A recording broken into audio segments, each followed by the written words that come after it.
खबर है 1.5 लाख प्रवासियों को घर पहुंचाया। अब झारखंड के लोगों को एयरलिफ्ट करने की तैयारी में हेमंत सोरेन सरकार। दोस्तों बेहद बड़ी खबर आ रही है। झारखंड की हेमंत सोरेन सरकार ने सुदूरवर्ती क्षेत्रों में लॉकडाउन में फंसे अपने नागरिकों को एयरलिफ्ट करने का फैसला किया है। इसके लिए झारखंड मुक्ति मोर्चा के कार्यकारी अध्यक्ष हेमंत सोरेन की अगुवाई वाली झारखंड सरकार ने केंद्रीय गृह मंत्रालय से विमान सेवा को मंजूरी देने की अपील की है। झारखंड सरकार ने सबसे पहले अपने प्रवासी श्रमिकों को अपने यहाँ लाने की पहल की थी। हेमंत सोरेन के आग्रह पर ही तेलंगाना से झारखंड तक पहली श्रमिक स्पेशल ट्रेन चली थी। इसके बाद अन्य राज्यों ने भी ऐसा आग्रह किया और अब देश के 25 लाख से अधिक प्रवासी अब तक ट्रेन से अपने घर पहुंच चुके हैं। अब सरकार 100 जोड़ी ट्रेनें शुरू करने जा रही है जो लोगों को अपने घर पहुंचाने में मदद करेगी। और इसी के साथ एक बेहद महत्वपूर्ण और बड़ी खबर आ रही है। वीडियो को पूरा अंत तक जरूर देखिएगा। अगर आप चैनल पर नए हैं तो चैनल को सब्सक्राइब कर लीजिएगा और बेल आइकन को दबाइए ताकि हमारे ब्रेकिंग न्यूज़ की नोटिफिकेशन आपको सबसे पहले मिल सके। तो दोस्तों खबर है सभी रेस्टोरेंट और मिठाई शॉप खुलेंगे लेकिन सिर्फ होम डिलीवरी करना होगा। दोस्तों खबर आ रही है राजधानी रांची में स्थित सभी रेस्टोरेंट और मिठाई शॉप अब खुल सकेंगे। जिस तरह आवश्यक वस्तु के लिए छूट दी गई है उसी तरह होटल रेस्टोरेंट के लिए भी छूट दे दी गई है। अब इन दुकानों को खोलने के लिए जिला प्रशासन की ओर से किसी प्रकार की अनुमति लेने की आवश्यकता नहीं होगी। रेस्टोरेंट और मिठाई शॉप पर ऑन स्पॉट खाना परोसने की छूट नहीं दी गई है, सिर्फ वो होम डिलीवरी कर पाएंगे। प्रशासन के इस निर्णय के बाद लोगों को बड़ी राहत मिलेगी क्योंकि होटल रेस्टोरेंट बंद होने से काफ़ी लोग 2 माह से बाहर के खाने का स्वाद नहीं ले पाए हैं। साथ ही होटल रेस्टोरेंट से जुड़े कर्मचारी बेरोजगार बैठे हैं। संचालकों को भी सतर्कता बरतने की ज़रूरत है। बिना मास्क पहने लोगों को सामान पार्सल न करने की अधिकारियों ने हिदायत दी है। अपने कर्मचारियों को भी मास्क पहनने और हाथ सैनिटाइज करना सुनिश्चित कराएं। साथ ही पार्सल करने के दौरान भी सोशल डिस्टेंसिंग का ध्यान रखने की बातें अधिकारियों ने की है। खबर है 1 जून से इस राज्य में ट्रेन यात्रा पर लगी रोक। रेलवे ने रद्द किए यात्रियों के टिकट। जी हाँ, बड़ी खबर आ रही है दोस्तों। भारतीय रेलवे ने देश में 1 जून से 200 स्पेशल ट्रेन चलाने का फैसला लिया है। इन ट्रेनों में यात्रा करने के लिए टिकट बुकिंग भी शुरू हो चुकी है। इसी बीच महाराष्ट्र में ट्रेन यात्रा पर रोक लगाई गई है। रेलवे ने राज्य में 1 जून से शुरू होने वाली ट्रेनों के लिए कई यात्रियों के टिकट रद्द किए हैं। आपको बता दें कि कोरोना के बढ़ते मामले को देखते हुए महाराष्ट्र सरकार ने एक जिले से दूसरे जिले की यात्रा पर पाबंदी लगा दी है। इसके बाद रेलवे ने भी राज्य में ट्रेन यात्रा पर रोक लगा दी है। हालांकि यह पाबंदी सिर्फ राज्य के भीतर लगाई गई है। रेलवे की ओर से कहा गया है कि रद्द किए गए सभी टिकटों का पूरा पैसा रिफंड हो जाएगा। रेलवे की ओर से दिए गए बयान में कहा गया है कि महाराष्ट्र के भीतर इंट्रा स्टेट बुकिंग पर अगले आदेश तक पाबंदी लगाई गई है। यानी अब राज्य के अंदर एक स्थान से दूसरे स्थान पर जाने के लिए रेल टिकट नहीं दिया जाएगा। खबर है पूर्व मुख्यमंत्री रघुवर दास बोले सरकार उनकी जासूसी की करा ले जांच। खबर आ रही है हाल ही में पूर्व मंत्री व जमशेदपुर पूर्वी के विधायक सरयू राय के बाद जमशेदपुर के पूर्व सांसद सह आम आदमी पार्टी के झारखंड प्रभारी डॉक्टर अजय कुमार ने भी पूर्व मुख्यमंत्री रघुवर दास पर जासूसी का आरोप लगाकर सियासी भूचाल ला दिया है। पूर्व मुख्यमंत्री रघुवर दास ने दोनों नेताओं पर पलटवार करते हुए गुरुवार को कहा, मैं उनके आरोपों पर कुछ नहीं बोलूँगा, सरकार उनकी है, जैसे जाँच कराना हो करा ले। यह पूछने पर कि उन पर यह आरोप लगाया जा रहा है कि स्पेशल ब्रांच का बेजा फायदा उठाते हुए नेताओं की जासूसी कराते थे। इस पर रघुवर दास ने कहा कि स्पेशल ब्रांच का जो काम है वो करता है। इसके अलावा उन्होंने कुछ भी बोलने से इनकार कर दिया।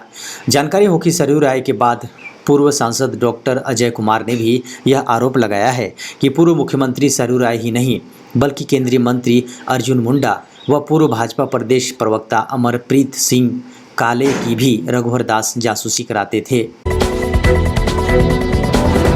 खबर है अब चुनाव नहीं लड़ पाएंगे पूर्व सीएम मधु कोड़ा। दिल्ली हाईकोर्ट ने दोष सिद्धि पर रोक लगाने से किया इनकार। बेहद बड़ी खबर आ रही है। बहुचर्चित कोयला घोटाले से जुड़े झारखंड के पूर्व मुख्यमंत्री मधु कोड़ा को शुक्रवार को दिल्ली हाईकोर्ट से बड़ा झटका लगा है। हाईकोर्ट ने मधु कोड़ा की उस याचिका को खारिज कर दिया है जिसमें उन्होंने कोयला घोटाला मामले में दोष सिद्धि पर रोक लगाने की अपील की थी। याचिका में चुनाव लड़ने देने की मांग की गई थी जिसे दिल्ली हाईकोर्ट ने खारिज कर दिया। न्यायमूर्ति विभू बाखरू ने कहा कि व्यापक राय यह है कि अपराधों से जुड़े व्यक्तियों को सार्वजनिक पदों के लिए चुनाव लड़ने के अयोग्य घोषित किया जाना चाहिए। लिहाजा कोड़ा के पाक साफ होने तक दोषी करार दिए जाने पर रोक लगाना ठीक नहीं है। कोड़ा ने 2019 के झारखंड विधानसभा चुनाव लड़ने के लिए अपनी दोष सिद्धि पर रोक लगाने का अनुरोध करते हुए याचिका दायर की थी। अदालत ने 19 मार्च को उनकी याचिका पर फैसला सुरक्षित रख लिया था। अदालत ने कहा, याचिकाकर्ता को तब तक सार्वजनिक पदों के चुनाव लड़ने देने की अनुमति देना ठीक नहीं है जब तक कि वह निर्दोष साबित न हो जाएं। एक निचली अदालत ने कोड़ा को झारखंड स्थित कोयला ब्लॉकों के कोलकाता स्थित company Vini iron and steel Udyog limited को आवंटन में 2017 में भ्रष्टाचार और षड्यंत्र का दोषी पाया था। खबर है, वायरस को सतह और हवा में खत्म करने वाली मशीन भारत आई 800 वर्ग फीट तक के क्षेत्र को संक्रमण मुक्त कर सकती है। खबर आ रही है, देश में ऐसी मशीन आ चुकी है जो कोविड-19 के वायरस को सरफेस और हवा में 99% तक खत्म कर सकती है। इसे बनाने वाली कंपनी का दावा है कि इस एयर डिसइंफेक्शन मशीन का इस्तेमाल दुनिया के कई देशों में पिछले करीब 10 साल से बैक्टीरिया को मारने के लिए हो रहा था और कोरोना वायरस को खत्म करने में भी यह कारगर साबित हुई है। इसके बाद स्पेन, वुहान, दक्षिण कोरिया जैसे देशों में हॉस्पिटल, ऑफिस जैसी जगहों को संक्रमण रूप मुक्त करने के लिए इसका इस्तेमाल किया जा रहा है। मशीन 500 से 800 स्क्वायर फीट तक के एरिया को 2 घंटे में संक्रमण मुक्त कर सकती है। जनवरी में यूनिवर्सिटी ऑफ बार्सिलोना में इसकी रेस्पिरेटरी सिंक्राइटियल वायरस यानी RSV पर टेस्टिंग हुई। जांच में पता चला कि 2 घंटे में इस मशीन के जरिए वेट कंडीशन में 99% तक, ड्राई में 92% तक वायरस खत्म हुए। खबर है, कराची के रिहायशी इलाके में गिरा विमान, करीब 100 लोग थे सवार, मलबे से निकाली जा रही लाशें। खबर आ रही है, पाकिस्तान में बड़ा विमान हादसा हुआ है। पाकिस्तान इंटरनेशनल एयरलाइंस की लाहौर से कराची जाने वाली फ्लाइट कराची एयरपोर्ट के पास दुर्घटनाग्रस्त हो गई है। माना जा रहा है कि इस विमान में करीब 100 लोग सवार थे। PIA के प्रवक्ता अब्दुल सत्तार ने दुर्घटना की पुष्टि की और कहा कि फ़्लाइट A32098 यानी कि 98 यात्रियों को लेकर जा रही थी। विमान लाहौर से कराची जा रहा था और मलिर में मॉडल कॉलोनी के पास जिन्ना गार्डन इलाके में दुर्घटनाग्रस्त हो गया। विमान गिरने से कई मकानों में आग लग गई। बता दें कि हवाई दुर्घटनाओं के आंकड़े जुटाने वाली संस्था एयरक्राफ्ट क्रैश रिकॉर्ड ऑफिस के मुताबिक पाकिस्तान में अब तक 80 से ज़्यादा विमान दुर्घटनाएं हो चुकी हैं, जिनमें 1000 से ज़्यादा लोग मारे जा चुके हैं। और इसी के साथ बेहद बड़ी खबर आ रही है, 1 जून से रेलवे चलाएगा 200 ट्रेनें। बिहार को 23 मिली, झारखंड को सिर्फ 1 ट्रेन। जी हाँ, बेहद बड़ी खबर निकल कर आ रही है। कोरोना संकट के बीच रेलवे ने 1 जून से देश में 200 यात्री ट्रेनें चलाने का निर्णय लिया है। इनमें से 23 ट्रेनें बिहार को मिली हैं, जबकि झारखंड को सिर्फ 1 ट्रेन मिली है। बिहार को मिली पटना रांची जनशताब्दी एक्सप्रेस रांची आएंगी। वहीं झारखंड को मिली एकमात्र ट्रेन टाटानगर दानापुर एक्सप्रेस टाटानगर से खुलती है। झारखंड के यात्री इस बात से नाराज़ हैं।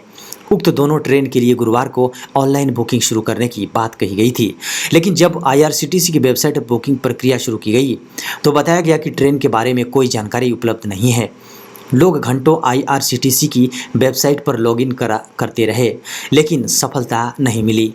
इधर झारखंड पैसेंजर्स एसोसिएशन के प्रदेश सचिव ने कहा कि झारखंड रेलवे को करीब 25,000 करोड़ राजस्व देता है, लेकिन राज्य की जनता की हमेशा अनदेखी की जा रही है। सुविधा के नाम पर कुछ भी नहीं दिया जा रहा है। उन्होंने रेल मंत्री से मांग की है कि मोरी व लोहरदगा से प्रतिदिन 2 ट्रेनें चलाई जाएं। और बेहद महत्वपूर्ण खबर अपडेट हो रही है। लॉकडाउन के बीच अमेजन 50,000 लोगों को देगा नौकरी, डिमांड बढ़ने से हो रही है दिक्कत। खबर निकल कर आ रही है दोस्तों, पूरी दुनिया लॉकडाउन की वजह से परेशान है। सभी को सैलरी कटने और नौकरी जाने का डर है और ऐसे माहौल में अमेजन 50,000 लोगों को भर्ती करने जा रहा है। दरअसल लॉकडाउन की वजह से ऑनलाइन चीज़ों की मांग में ज़बरदस्त इजाफा हुआ है, जिसकी वजह से कंपनी को सप्लाई करने के लिए ज़्यादा डिलीवरी बॉय चाहिए। इसलिए कंपनी ने 50,000 भर्तियां करने का ऐलान किया है। अमेजन के कस्टमर फुलफिलमेंट ऑपरेशंस के वाइस प्रेसिडेंट अखिल सक्सेना ने कहा, अपने डिलीवरी नेटवर्क और फुलफिलमेंट सेंटर्स के लिए हमने 50,000 अस्थायी नौकरियां निकाली हैं। इससे लोगों को नौकरी का अवसर मिल सकेगा और हमारी ओर से सुरक्षित वर्किंग एनवायरनमेंट मिलेगा। अमेजन ने यह घोषणा ऐसे समय में की है जब कुछ ही दिन पहले भारत सरकार ने कंटेनमेंट जोन को छोड़कर बाकी जगहों पर सभी सामानों की ऑनलाइन डिलीवरी की इजाज़त दे दी है। लॉकडाउन 4 में सरकार ने कंटेनमेंट एरिया को छोड़कर रेड, ऑरेंज और ग्रीन तीनों जोन्स में नॉन एसेंशियल सामानों को पहुंचाने की इजाज़त दे दी है। इसी के बाद अचानक से डिमांड बढ़ गई है, जिसकी वजह से अमेजॉन ने यह फैसला लिया है।